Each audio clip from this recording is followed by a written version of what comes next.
Assalamualaikum. Waalaikumsalam warahmatullahi wabarakatuh. Apa kabarnya Mbak Lesti?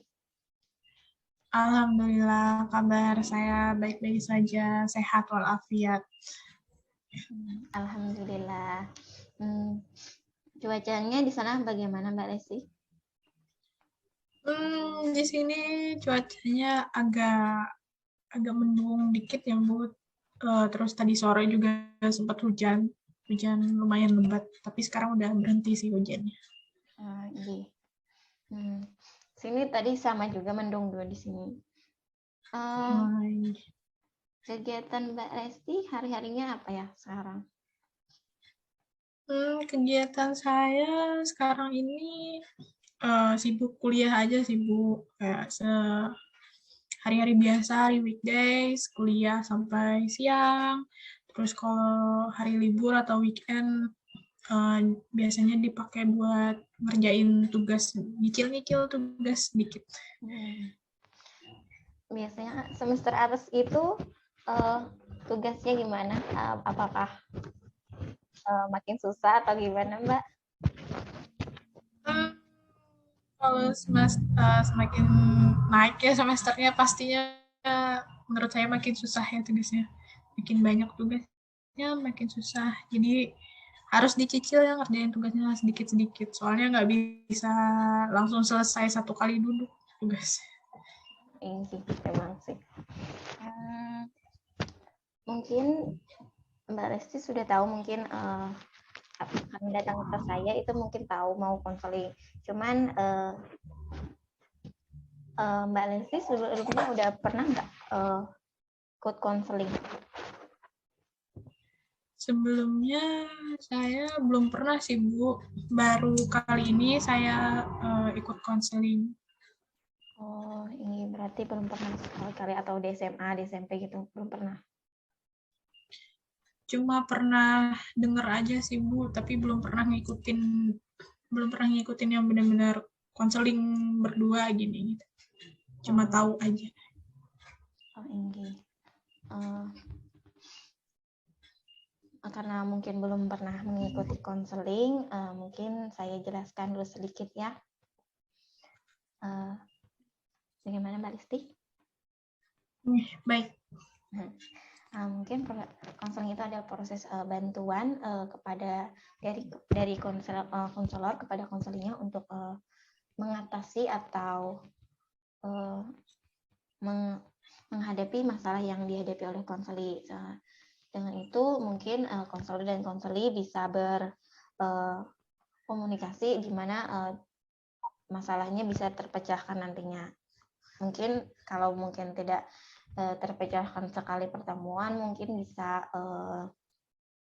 di sesi selanjutnya. Selanjutnya di sini kan adalah BK Islami. Mungkin beberapa ada perbedaan dari konseling biasa, di mana di sini terdapat asas-asas yang juga berbeda dari konseling biasanya, karena di sini ada beberapa asas yang saya jelaskan sedikit Mbak ya. Di sini ada asas kerahasiaan, mungkin sama pada ada asas kerahasiaan di mana Mbak Lesti mungkin bisa bercerita permasalahannya, mungkin Mbak Lesti nggak perlu takut, di mana kerahasiaan itu akan terjaga karena di sini adalah asas kerahasiaannya, maka apa yang disampaikan Mbak Lesti akan terjaga lah rahasianya. Jadi Mbak Lesti bisa terbuka saja menjelaskan masalahnya ke saya. Nah, selanjutnya itu ada asas kebahagiaan dunia dan akhirat, di mana semoga dengan konseling ini Mbak Lesti bisa bahagia dan di dunia dan akhirat. Selanjutnya itu ada asas lillahi ta'ala, itu mendekatkan diri kepada Allah. Jadi setiap orang yang bermasalah mungkin karena jauh dari Tuhannya. Jadi semoga dengan konseling ini kita dapat berdiskusi dan dapat mendekatkan diri kita kepada Allah Subhanahu wa taala. Selanjutnya itu ada asas pembinaan akhlakul karimah, di mana dalam proses konseling ini semoga kita dapat membentuk akhlakul karimah yang dicontohkan oleh baginda Nabi Muhammad SAW. selanjutnya itu mungkin apakah bisa dipahami Mbak tentang BK Islami ini? Alhamdulillah bisa dipahami, Bu. Mungkin sedikit lagi di mana prinsip dalam BK Islami itu ada nasihatnya juga, cuman nasihat ini hanya sebagai pondasi, tetapi semua keputusan itu tetap diambil oleh Mbak Listi sendiri, itu yang sebagai konselingnya. Jadi mungkin di sini kita hanya berdiskusi, mungkin saya akan sedikit memberi nasihat, tapi semua keputusan tetap diambil oleh Mbak Listi karena yang menjalani ke depannya adalah Mbak Listi sendiri. Selanjutnya itu sedikit lagi.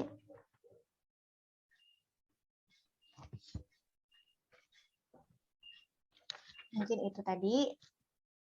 Apakah ada yang ingin ditanyakan dulu Mbak? Terkait konseling BK Islami. Alhamdulillah bisa dipahami, Bu. Jadi menurut saya udah cukup sih, Bu, penjelasannya. Bisa dipahami. Oh, ini. Untuk dalam bimbingan konseling ini ada beberapa, kita misalnya dalam konseling ini kan misalnya satu sesi bila tidak selesai bisa dilanjutkan sesi selanjutnya, di mana dalam satu sesi itu kita mungkin di sini hanya sekitar 30 menit waktunya. Jadi Mbak Lesti bisa konseling ini kita lakukan secara 30 menit. Bagaimana Mbak? Dan 30 menit waktunya. Apakah cukup? Cukup. Oh, baik. Selanjutnya silahkan Mbak Lesti jelaskan, sampaikan apa yang sedang ingin Mbak Lesti konselingkan kepada saya. Silahkan Mbak. Jadi begini Bu, sebenarnya saya ada sedikit masalah mungkin ya. Sebenarnya bukan masalah yang mendesak, tapi masalah ini cukup mengganggu keseharian saya. Dan sebenarnya kalau masalah ini bisa terselesaikan, hal itu bisa bermanfaat juga buat kehidupan saya gitu. Jadi Bu, ini saya itu sebenarnya dari kecil punya kebiasaan bukan kebiasaan sih, kayak kurang suka gitu baca buku. Kalau kayak ngelihat tulisan-tulisan yang banyak gitu, kayak males gitu Bu. Saya tuh lebih suka ngelihat angka gitu, lebih suka menghitung gitu. Tapi di sisi lain saya tuh sebenarnya pengen punya hobi membaca gitu, pengen suka membaca, terus pengen bisa baca buku tiap hari kalau bisa, terus pengen konsisten juga gitu Bu, baca buku tiap hari gitu.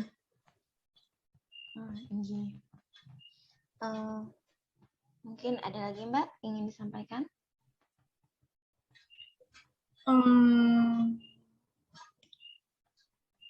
Kayaknya itu aja sih Bu. Jadi tuh saya pengen bisa konsisten baca buku, tapi gimana saya nggak tahu caranya Bu, soalnya kalau lihat buku tuh kadang ngelihat buku yang banyak tulisan itu udah males gitu Bu, nggak ada keinginan buat baca, tapi saya pengen bisa konsisten baca gitu, jadi saya agak bingung gitu. Baik, saya paham maksud dari Mbak Lesti, di mana ingin bisa konsisten baca buku. Mungkin kan di mana ada banyak orang mengatakan dengan kita sering membaca buku itu menambah wawasan kita.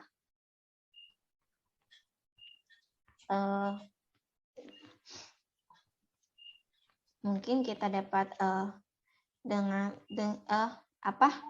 lebih nyaman gitu. Jadinya dengan wawasan luas kita jadi bisa tahu ini, bisa tahu itu mungkin. Jadi sebelumnya Saya ingin tanya dulu ke Mbak Lesti, keinginan kita ukur pakai skala dulu Mbak ya. Kita ukur dari pakai skala, dari skala 1 sampai 10, di mana keinginan Mbak Lesti ini di mana kira-kira? Dari di mana angka 1 adalah keinginan untuk bisa konsisten, benar-benar konsisten tuh nggak ada. Kalau dari angka 10-nya adalah keinginannya sangat kuat. Jadi keinginan Mbak Lesti itu di mana ya? Di skala mana? Kalau dari skala 1 sampai 10, saya kayaknya saya ada di skala 9. Soalnya saya kayak pengen banget gitu Bu punya hobi baca buku, pengen punya kebiasaan baca buku gitu sih. Berarti sangat kuat Mbak lah. Sekira-kiranya tuh tinggal 1 aja 10 sudah. Berarti Iya, benar-benar kuat banget Pak Inggi. Sebelumnya itu Mbak Lesti itu pernah nggak yang kayak sering baca buku? saya pernah nyoba sih Bu, cuma apa ya? Kalau udah baca lebih, biasanya kalau saya baca buku nih ya, kalau udah lebih dari 3 halaman itu biasanya ngantuk gitu, terus nggak konsen jadinya gitu, dipaksain juga nggak bisa, soalnya bacaannya tuh nggak masuk di otak gitu. Jadi biasanya paling-paling maksimal 3 halaman, dan itu pun nggak setiap hari.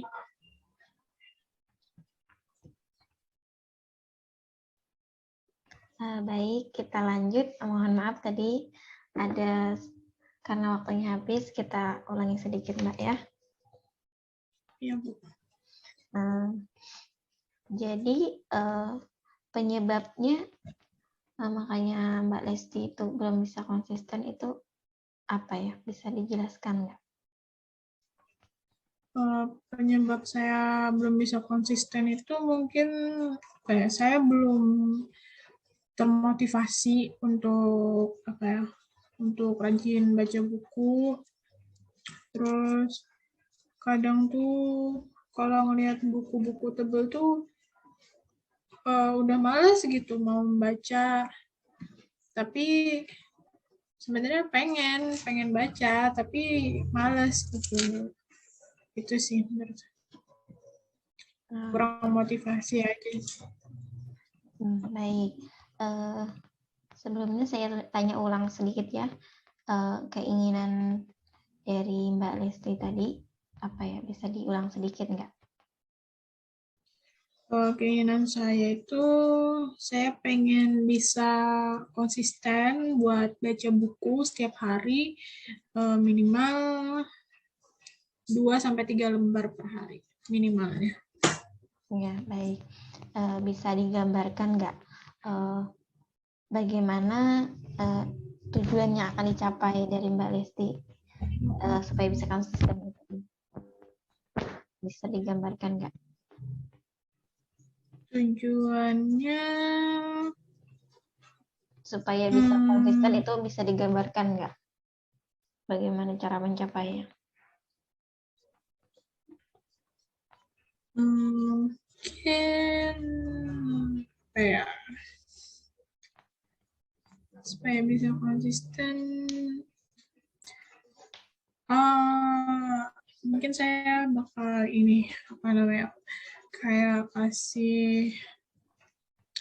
mungkin kayak kasih self reward kalau saya bisa berhasil baca buku di hari itu, misalnya kayak dalam sehari saya bisa berhasil baca 5 lembar buku, mungkin saya bakal kasih self reward seperti misalnya bisa nonton drama di hari itu, terus juga perbanyak cari motivasi, mungkin itu sih menurut saya.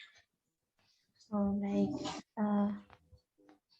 Sebelumnya tadi kan ada Mbak Lesti menjelaskan karena mungkin penyebabnya karena kurang motivasi. Sebelumnya sebelumnya pernah nggak ada motivasi itu di mana Mbak Lesti menjadi lebih semangat untuk bisa baca buku? Sebelumnya ada nggak? Sebelumnya ada. Itu bisa dijelaskan motivasi apa aja? Sebenarnya macam-macam sih motivasi yang saya dapatkan itu. Salah satunya misalnya kayak misalnya saya lagi scroll Twitter atau lagi nonton di YouTube tentang apa ya, tentang konten-konten edukasi kayak gitu. Lebih tepatnya tentang konten edukasi yang membaca buku gitu. Misalnya kayak setelah membaca buku mendapatkan pengetahuan baru ini yang bla bla bla yang lain gitu. Terus juga biasanya saya jadi lebih termotivasi itu ketika saya sudah berhasil menyelesaikan satu bacaan satu buku gitu. Biasanya saya jadi apa ya? Jadi punya motivasi yang besar buat mulai membaca buku lagi gitu. Tapi biasanya kalau udah gitu kayak misalnya baru baca 10 lembar baru kadang malas lagi gitu. Pas awal-awal gitu kan pas udah selesai baca satu buku itu pengen cepet-cepet baca buku yang lain gitu. Terus tapi nanti baru sampai misalnya 10 lembar lah ya terus udah malas lagi gitu. Paham, bisa dipahami. Itu tuh membuat Mbak Lesti nyaman nggak? Yang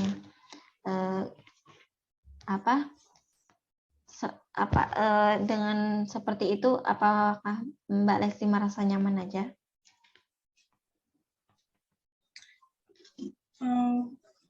Kurang nyaman sih Bu, soalnya ya gitu apa namanya. Jadinya kan harus nunggu motivasi dulu baru kebaca bukunya gitu. Paham.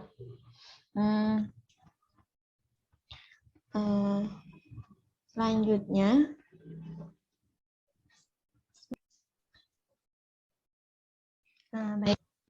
selanjutnya itu arah dari tadi kan yang dilakukan beberapa disampaikan Mbak Lesti itu apakah sudah benar atau bagaimana? Bisa dijelaskan lagi Mbak? Mohon maaf Bu, suara Ibu tadi putus-putus jaringan saya kayak. Bisa diulang Bu? Nah, tadi kan sudah ada beberapa penjelasan dari Mbak Lesti. Itu apakah yang dilakukan itu apakah sudah benar dan Mbak Lesti sudah bisa menerima konsekuensinya. Kalau dari apa yang saya lakukan, menurut saya belum sepenuhnya benar sih Bu, soalnya ya itu tadi masih belum bisa konsisten kan Bu. Terus biasanya saya itu, tadi saya lupa bilang, motivasi lainnya itu biasanya kalau saya itu udah baca setengah buku kayak gitu. Kalau saya udah tahu serunya buku itu gitu. Kayak oh buku ini tentang ini gitu. Jadi biasanya kalau udah baca lebih dari setengah buku, saya itu jadi penasaran gitu. Jadi kayak lebih termotivasi buat sering baca buku.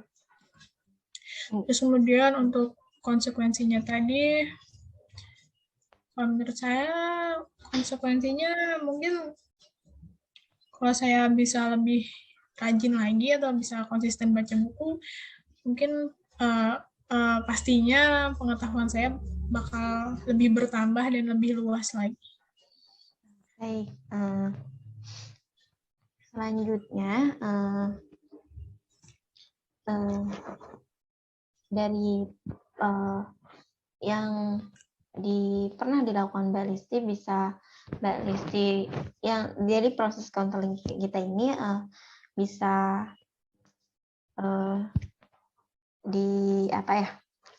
dievaluasi dulu apakah Mbak Lesti merasa bagus aja atau gimana? Bisa dijelaskan dulu Mbak?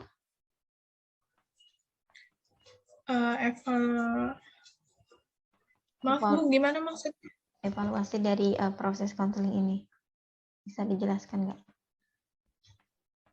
Kalau menurut saya mungkin saya harus lebih sering cari motivasi, terus itu tadi memberikan hadiah pada diri sendiri atau self reward setiap kali saya berhasil membaca buku. Terus mungkin saya bakal coba untuk apa ya? Untuk baca buku sampai setidaknya mungkin sampai di bagian pertengahan sampai saya bisa menemukan apa ya? Seru tantangan tentang buku itu, kayak apa sih serunya buku itu gitu yang bikin saya tuh jadi penasaran tentang buku itu, jadi saya bisa termotivasi untuk terus baca sampai akhir. Baik. Nah, selanjutnya itu planning dari Mbak Listi selanjutnya itu apa? Mungkin kita bisa Mbak Listi tulis dulu mungkin untuk kedepannya planningnya apa. Mungkin bisa dipergunakan untuk kedepannya nanti. Mungkin bisa disampaikan di sini planningnya. Untuk saat ini planning saya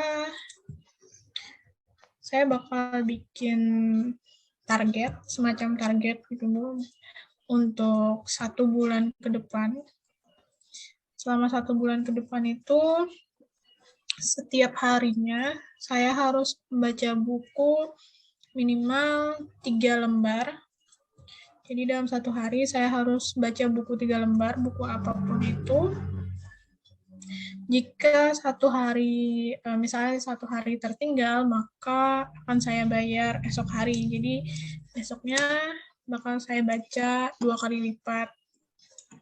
Terus kalau misalnya saya sudah berhasil membaca buku dengan konsisten selama 1 bulan ke depan, saya akan memberikan self reward kepada diri saya berupa misalnya me time, liburan. Untuk saat ini planning saya itu aja sih. Baik.